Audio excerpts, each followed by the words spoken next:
Hey, happy Friday, everybody. There, try it again. Happy Friday. Um, Thanks again for all of your work this week, trying to figure out how to make this all work together. Teachers are talking with each other about what seems to be going well and what doesn't. Um, what I want to focus on here today, or you're going to focus on, is what's going on as far as the military aspect of the war and some of the decisions that are made. That's what your reading was primarily about last night. Um, if we were in class, we would definitely take part of a day and watch a part of an episode of Band of Brothers. If you've never seen it, it's absolutely phenomenal.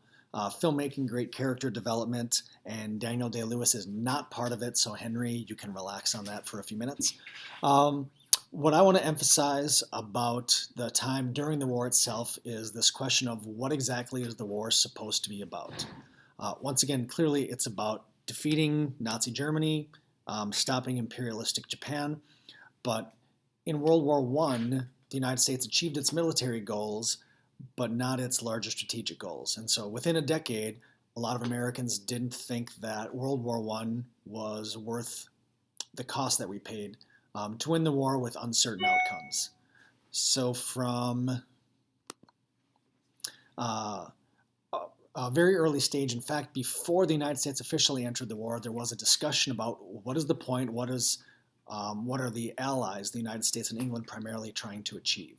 So on the notes slide there, you see the Atlantic Charter, which was brought up early in chapter 25 between FDR and Churchill in 1941. In fact, FDR had to sneak away, so his meeting with Churchill was not covered.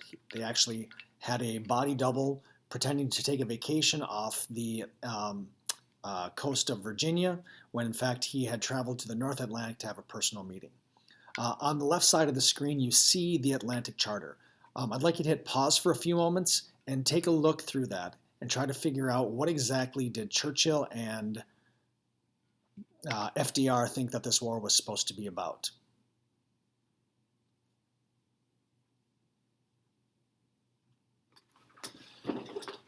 All right, hopefully as you look through, a lot of these ideas look familiar. If you look closely, essentially it's a restatement of President Wilson's 14 points. Going back through the points, first, that this is not about the United States or England trying to gain territory. The third point, this right of self-determination, that was a core part of what Wilson thought World War I was supposed to be about. Point number 4, again, about having an open trading system around the world. That goes to number 5 as well. Looking at number 7, going back to supporting this idea that there should be freedom of the seas. The 8th point, a decline in the armaments that countries carry. So in a real specific way, what FDR wanted out of World War II was exactly what Wilson wanted out of World War I. Going beyond the Atlantic Charter, after Pearl Harbor, after the United States officially entered the war, the general U.S. strategy was that Germany, being the bigger threat in their mind to the United States and their allies, would come first, while temporarily trying to halt Japanese expansion. What I really want to focus on here, though, is the discussions between the allies and how they saw the war transpiring as a means to achieve their larger goals. The first significant meeting between the United States and England took place in January of 1943, official meeting, I should say. And the agreement was made that the United States would first invade Italy on the southern part of Europe. And the idea was that by the United States coming into southern Europe, that it would force Nazi Germany to pull forces away from England. England, in a real way, had been fighting this war alone for the better part of a year. So Churchill really wanted the United States to pull German forces away from Northern Europe. They also agreed that they would not negotiate with Germany or Japan, that they would only agree to stop fighting given an unconditional surrender.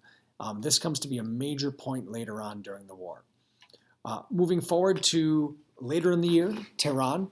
This was to be the first meeting between FDR, Churchill, and Stalin, what came to be known as the Big Three. Again, the United States and England had a really close relationship, and FDR and Churchill in particular If you're ever interested in a really interesting book, I know that's backwards, but it reads Franklin and Winston. It's written by John Meacham. It's really the story of how their personal relationship came to define the American-British relationship during the war. Stalin, what he wanted was the opening of a second front in France quickly because, in fact, the Soviet Union had been suffering the largest losses during the war. So the same way that Churchill wanted the United States to come in southern Europe to pull Nazi Germany away from northern Europe, Stalin wanted the United States to come into France to pull Germany away from the Soviet Union. Stalin also promised that there would be quick assistance in Japan once the war in Europe was completed, which is something that the United States wanted. There was a notable shift at this meeting in that FDR began to realize that in the grand scheme of things, gaining Stalin's support in the war was going to be more significant than continuing with the British relationship. Not that it wasn't important, but that Stalin and Russia's forces would have a much greater impact on the actual fighting of the war.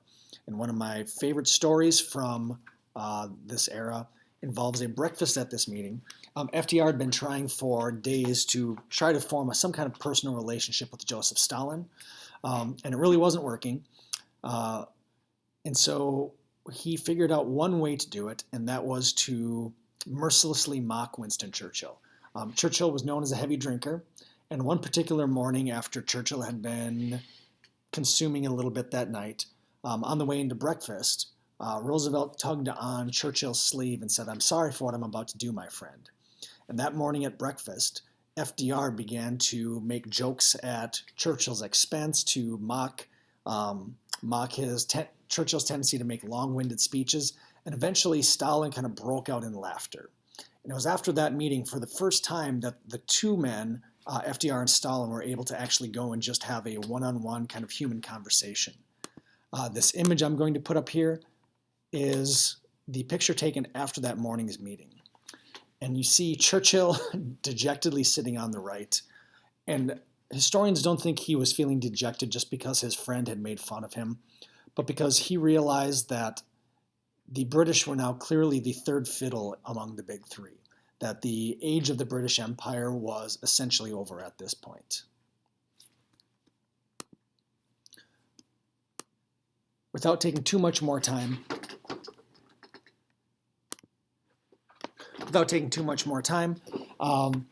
in February 1945, again, another meeting of the big three, and really the question here was not about how was the war going to be fought and how was it going to be won, but the belief by this point in time was that Germany was on the verge of surrendering. And the question became, who was going to have control and influence over Europe? Again, the question here is not about winning the war. The question is about what is the world going to look like after the war. They never came to a universal agreement. The United States did make certain concessions to the Soviet Union, that the Soviet Union would have influence over parts of Europe, in part because the United States didn't believe that they could do much about it. The Soviet Union, again, did agree to enter the war in Japan after Germany surrendered. Jumping forward to July of 1945, you'll notice there are some different names there. First, President Franklin Delano Roosevelt passed away. Clement Attlee replaced Winston Churchill. He defeated him in an election. And this is after Germany has surrendered, and now the question is about what's going to happen with Japan. At Potsdam, they agreed that they would share governance of different sections of Germany. This would be, for many people, the start of the Cold War. And they also agreed to demand an unconditional surrender of Japan, that there would be no negotiations. This was before the first successful test of the atomic bombs, but very shortly before those tests.